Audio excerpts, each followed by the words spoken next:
Dia 5 de maio, capítulos de hoje, Romanos 14 e 15, 1 Samuel 31.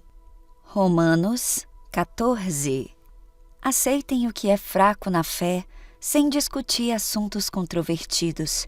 Um crê que pode comer de tudo, já outro, cuja fé é fraca, come apenas alimentos vegetais. Aquele que come de tudo não deve desprezar o que não come, e aquele que não come de tudo não deve condenar aquele que come, pois Deus o aceitou. Quem é você para julgar o servo alheio? É para o seu Senhor que ele está de pé ou cai, e ficará de pé, pois o Senhor é capaz de o sustentar. Há quem considere um dia mais sagrado que o outro, há quem considere iguais todos os dias. Cada um deve estar plenamente convicto em sua própria mente.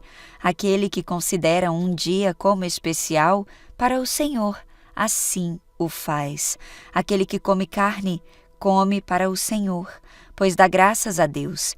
E aquele que se abstém, para o Senhor se abstém e dá graças a Deus. Mas nenhum de nós vive apenas para si, e nenhum de nós morre apenas para si. Se vivemos, vivemos para o Senhor, e se morremos, morremos para o Senhor. Assim, quer vivamos, quer morramos, pertencemos ao Senhor. Por esta razão, Cristo morreu e voltou a viver, para ser Senhor de vivos e de mortos. Portanto, você, por que julga o seu irmão? E por que despreza o seu irmão? Pois todos compareceremos diante do tribunal de Deus. Pois está escrito: por mim mesmo jurei, diz o Senhor, diante de mim todo joelho se dobrará, e toda língua confessará que sou Deus. Assim, cada um de nós prestará contas de si mesmo a Deus. Portanto, deixemos de julgar uns aos outros. Em vez disso, façamos o propósito de não colocar pedra de tropeço ou obstáculo no caminho do irmão. Como alguém que está no Senhor Jesus, eu tenho plena convicção de que nenhum alimento é por si mesmo impuro, a não ser para quem assim o considere. Para ele é impuro. Se o seu irmão se entristece devido ao que você come, você não está agindo com amor. Por causa da sua comida, não destrua o seu irmão, porque em Cristo morreu. Aquilo que é bom para vocês não se torne objeto de maledicência, pois o reino de Deus não é comida nem bebida, mas justiça, paz e alegria no Espírito Santo. Aquele que assim serve a Cristo é agradável a Deus e aprovado pelos homens. Por isso, esforcemo-nos em promover tudo quanto conduza à paz e à edificação mútua. Não destrua a obra de Deus por causa da comida. Todo alimento é puro, mas é errado comer qualquer coisa que faça os outros tropeçarem. É melhor não comer carne, nem beber vinho, nem fazer qualquer outra coisa que leve o seu irmão a cair.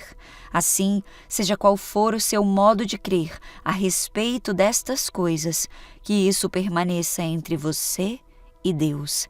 Feliz é o homem que não se condena naquilo que aprova, mas aquele que tem dúvida é condenado se comer, porque não come com fé, e tudo o que não provém da fé é pecado.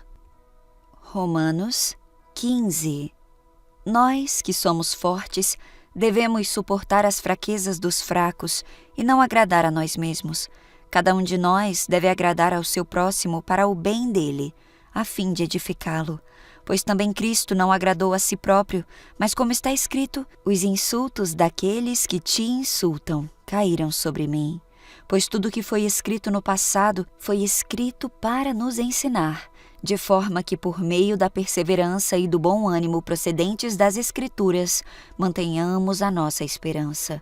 O Deus que concede perseverança e ânimo, dê-lhes um espírito de unidade, segundo Cristo Jesus, para que com um só coração e uma só boca, vocês glorifiquem ao Deus e Pai do nosso Senhor Jesus Cristo.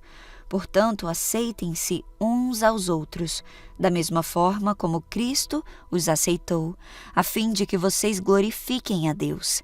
Eu lhes digo que Cristo se tornou servo dos que são da circuncisão, por amor à verdade de Deus, para confirmar as promessas feitas aos patriarcas, a fim de que os gentios glorifiquem a Deus por sua misericórdia, como está escrito: por isso eu te louvarei entre os gentios, cantarei louvores ao teu nome.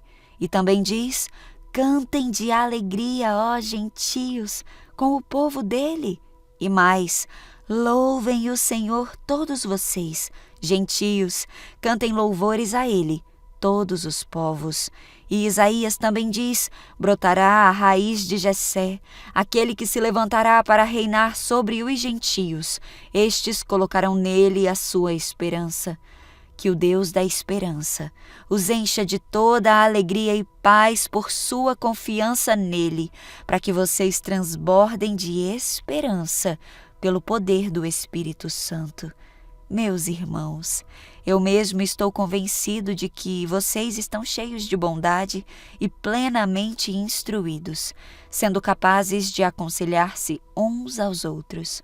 A respeito de alguns assuntos, eu lhes escrevi com toda a franqueza, como para fazê-los lembrar-se novamente deles, por causa da graça que Deus me deu, de ser um ministro de Cristo, para os gentios, com o dever sacerdotal de proclamar o Evangelho de Deus, para que os gentios se tornem uma oferta aceitável a Deus, santificados pelo Espírito Santo. Portanto, eu me glorio em Cristo Jesus, em meu serviço a Deus. Eu não me atrevo a falar nada, exceto daquilo que Cristo realizou por meu intermédio, em palavra e em ação, a fim de levar os gentios a obedecerem a Deus, pelo poder de sinais e maravilhas e por meio do poder do Espírito de Deus. Assim, desde Jerusalém e arredores até o Ilírico, proclamarei plenamente o Evangelho de Cristo. Sempre fiz questão de pregar o Evangelho onde Cristo não era conhecido, de forma que não estivesse edificando sobre o alicerce de outro. Mas antes, como está escrito, hão de vê-lo aqueles que não tinham ouvido falar dele, e o entenderão aqueles que não o haviam escutado. É por isso que muitas vezes fui impedido de chegar até vocês. Mas agora, não havendo nestas regiões nenhum lugar em que precise trabalhar, e visto que há muitos anos anseio vê-los, planejo fazê-lo quando for à Espanha. Eu espero visitá-los de passagem e dar-lhes a oportunidade de me ajudar em minha viagem para lá, depois de ter desfrutado um pouco da companhia de vocês. Agora, porém, eu estou de partida para Jerusalém, a serviço dos santos, pois a Macedônia e a Acaia tiveram a alegria de contribuir para os pobres dentre os santos de Jerusalém. Eles tiveram prazer nisso e de fato são devedores a eles, pois se os gentios participaram das bênçãos espirituais dos judeus, devem também servir aos judeus com seus bens materiais. Assim, depois de completar essa tarefa e de ter certeza de que eles receberam esse fruto, irei à Espanha e visitarei vocês de passagem. Eu sei que quando for visitá-los, irei na plenitude da bênção de Cristo. Recomendo-lhes, irmãos, que por nosso Senhor Jesus Cristo e pelo amor do Espírito, que se unam a mim em minha luta, orando a Deus em meu favor. Orem para que eu esteja livre dos descrentes da Judéia e que o meu serviço em Jerusalém seja aceitável aos santos, de forma que, pela vontade de Deus, eu os visite com alegria e, juntamente com vocês, desfrute de um período de refrigério. O Deus da paz esteja com todos vocês. Amém. 1 Samuel 31. E aconteceu que, em combate com os filisteus, os israelitas foram postos em fuga e muitos caíram mortos no monte Gilboa. Os filisteus perseguiram Saul e seus filhos e mataram Jonatas, Abinadab e Malquissua, filhos de Saul. O combate foi se tornando cada vez mais violento em torno de Saul, até que os flecheiros o alcançaram e o feriram gravemente. Então Saul ordenou ao seu escudeiro: tire a sua espada e mate-me com ela, senão sofrerei a vergonha de cair nas mãos desses incircuncisos. Mas seu escudeiro estava apavorado e não quis fazê-lo. Saul então pegou a sua própria espada e jogou-se sobre ela. Quando o escudeiro viu que Saul estava morto, jogou-se também sobre a sua espada e morreu com ele. Foi assim que Saul, seus 3 filhos, seu escudeiro e seus soldados morreram juntos naquele mesmo dia. Quando os israelitas do outro lado do vale de Jezreel e além do Jordão souberam que o exército israelita havia fugido e que Saul e seus filhos estavam mortos, abandonaram suas cidades e fugiram. Então os filisteus vieram e ocuparam essas cidades. No dia seguinte, quando os filisteus foram saquear os mortos, encontraram os corpos de Saul e seus 3 filhos no monte Gilboa. Cortaram a cabeça de Saul e removeram sua armadura. Então anunciaram o ocorrido no templo dos seus ídolos e ao povo de toda a terra da Filístia. Colocaram a armadura de Saul no templo de Astarote e penduraram o corpo no muro da cidade de Bet-sean. Quando os habitantes de Jabes-Gileade souberam o que os filisteus haviam feito a Saul, todos os seus guerreiros mais valentes viajaram a noite toda para Bet-sean e baixaram do muro os corpos de Saul e seus filhos. Levaram os corpos para Jabes, onde os queimaram. Depois enterraram os ossos debaixo de uma tamargueira em Jabes e jejuaram durante 7 dias.